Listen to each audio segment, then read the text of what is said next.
Assalamualaikum warahmatullahi wabarakatuh. Kami dari kelompok 8 akan menampilkan hasil diskusi kami yang berjudul Bagaimana Menegakkan Hukum Sesuai dengan Kajian 2. Bahan kajian nama kelompok pertama Rico Fernando, kedua Anissa Febri dari saya sendiri, ketiga Agi Lorenza, keempat Ridwan Behaki, kelima Rahmatul Lailai M, keenam Musniarti Arma. Materi pertama akan saya bacakan. Penegakan hukum adalah proses dilakukannya upaya untuk tegaknya atau berfungsinya norma-norma hukum secara nyata sebagai pedoman perilaku dalam lalu lintas ataupun hubungan-hubungan hukum dalam kehidupan bermasyarakat dan bernegara. Ditinjau dari sudut subjeknya, penegak hukum itu dapat dilakukan oleh subjek yang luas dan dapat pula diartikan sebagai upaya penegak hukum itu melibatkan semua objek. Materi selanjutnya akan dibacakan oleh Rico Fernando. 1. Upaya meningkatkan peran penegak hukum untuk menumbuhkan kesadaran hukum anggota masyarakat.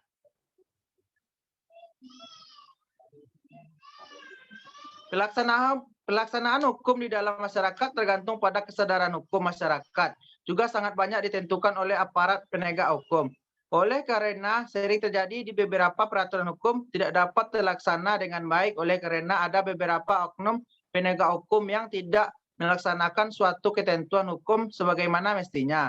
Hal tersebut disebabkan pelaksanaan oleh penegak hukum itu sendiri yang tidak sesuai dan merupakan contoh buruk dan dapat menurunkan citra. Selain itu, teladan baik dan integritas dan moralitas aparat penegak hukum mutlak harus baik. Karena mereka sangat rentan dan terbuka peluang bagi praktik suap dan penyalahgunaan wewenang. Uang dapat mempengaruhi proses penyidikan, proses penuntutan, dan putusan yang dijatuhkan. Selanjutnya akan dibacakan oleh Anggi Lorenza. Kedua, proses penegakan hukum di lingkungan peradilan. Lanjut. Peradilan sebagai salah satu institusi penegak hukum. Oleh karenanya, aktivitasnya tidak terlepas dari hukum yang telah dibuat dan disediakan oleh badan pembuat hukum itu. Dalam hal ini, ada perbedaan peradilan dan pengadilan. Peradilan menunjukkan pada proses mengadili, sedangkan pengadilan adalah merupakan salah satu lembaga dalam proses tersebut. Lembaga-lembaga lain yang terlibat dalam proses mengadili adalah kepolisian, kejaksaan, dalam advokat.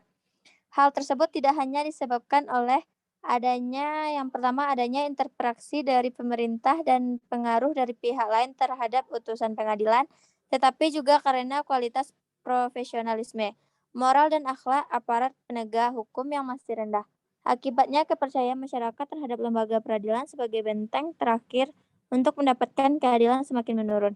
Kedua, lemahnya penegakan hukum juga disebabkan oleh kinerja aparat penegak hukum lainnya, seperti hakim, polisian, jasa advokat, dan penyidik pegawai negeri sipil atau PPNS, yang belum menunjukkan sikap yang profesional dan integritas moral yang tinggi. Kondisi sarana dan prasarana hukum yang sangat diperlukan oleh aparat penegak hukum juga masih jauh dari memadai sehingga mempengaruhi pelaksanaan penegakan hukum berperan secara optimal dan sesuai dengan rasa keadilan di dalam masyarakat.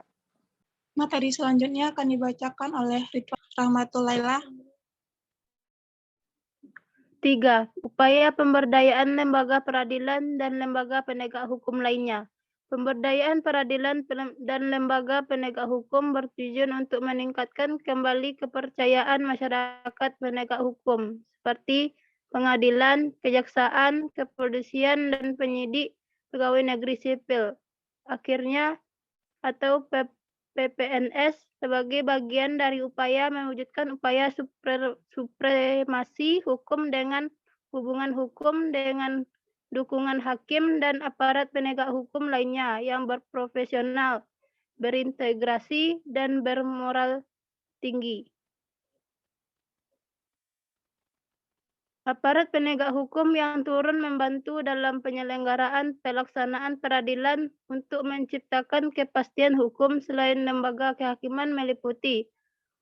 Yang pertama, pelaksanaan sebagaimana diatur di dalam Undang-Undang Nomor 16 Tahun 2005 tentang Kejaksaan Republik Indonesia. Kejaksaan Republik Indonesia adalah lembaga pemerintah yang melakukan kekuasaan negara di bidang penuntutan serta kewenangan lain. Berdasarkan undang-undang yang dilaksanakan secara merdeka, kejaksaan mempunyai tugas. Yang pertama, melakukan penuntutan. Yang kedua, melaksanakan penetapan hasil dan keputusan pengadilan yang telah memperoleh kekuatan hukum tetap. Ketiga, melakukan pengawasan terhadap pelaksanaan putusan pidana bersyarat, putusan pidana pengawasan dan keputusan lepas bersyarat. 4. Melakukan penyelidikan terhadap tindak pidana tertentu berdasarkan undang-undang. Yang kelima, melengkapi berkas perkara tertentu, melakukan pemeriksaan tambahan sebelum dilimpahkan ke pengadilan. 6. Di bidang perdata dan tata usaha negara, kejaksaan dengan kuasa khusus dapat bertindak baik dalam maupun di luar pengadilan untuk dan atau atas nama pemerintah.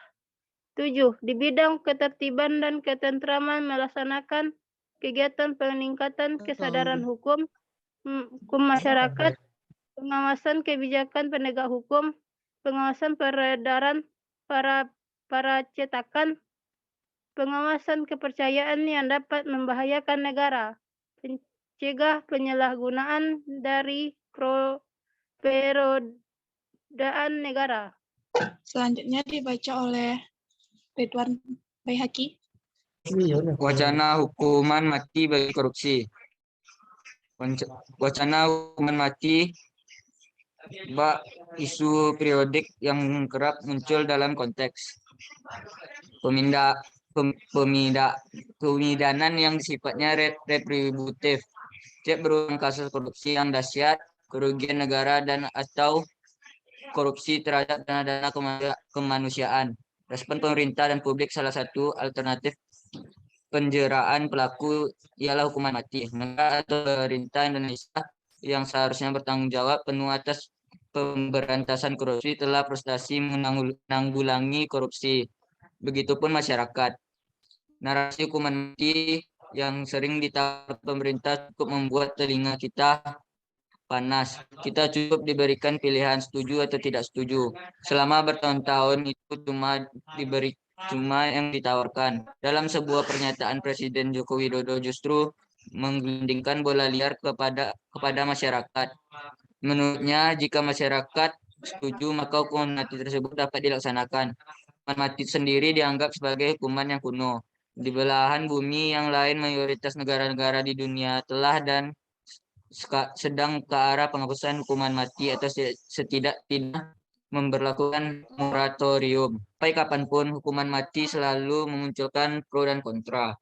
Perdebatan hukuman mati tak lekang waktu dan seringkali menghadiri dua arus utama pemikiran, yaitu dari aliran retensionis dan abolisionis. Secara umum, retensionis berargumen korupsi melanggar hak asasi orang banyak. Pejabat yang berkorupsi mengkhianati kepercayaan publik dan melanggar loyalitasnya terhadap bangsa dan negara. Pun hukuman mati akan menimbulkan efek jera. Karena itu hukuman mati sebagai satu solusi. Pihak abolisionis tidak melihat hukuman mati sebagai solusi pemberantasan korupsi karena melanggar hak asasi manusia, khususnya hak hidup yang secara internasional diakui sebagai non-degradable, yang dianggap tidak beradab dan tak pantas diterapkan dalam era masyarakat beradab. Pada faktanya, data dan pengalaman praktik pembuktian hukuman mati bukan solusi pemberantasan korupsi yang tepat. Negara-negara yang memberlakukan hukuman mati terhadap pelaku korupsi tidak lebih baik daripada tidak menerapkan hukuman mati. Cina, Iran, dan Pakistan misalnya. Meskipun menerapkan hukuman mati, tingkat korupsi di negara tersebut terbilang tinggi. Selain itu, sistem pemerintah cenderung otoriter dan kurang ramah terhadap partisipasi publik dan transparansi media. Oleh karena itu, sulit untuk menjadikan sebagai model negara-negara yang anti korupsi. Sedangkan negara-negara top dalam CPI justru tidak menerapkan hukuman mati seperti New Zealand, Denmark, atau Finland. Keberulangan tuntutan hukuman mati disebabkan karena ketidakmampuan atau keengganan negara memutus tali temali kejahatan korupsi. Kita perlu formula pencegahan dan pemberantasan korupsi, bukan rencana politis populis. Pada akhirnya, hukuman mati harus ditolak tegas karena tak mengobati masalah kita. Ini akan materi oleh Musniarti Arma.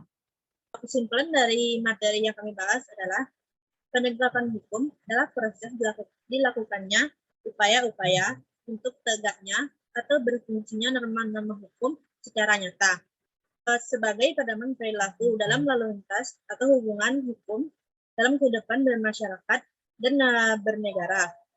Kepolisian sebagaimana diatur dalam Undang-Undang Nomor 2 Tahun 2002 tentang Kepolisian Negara Republik Indonesia.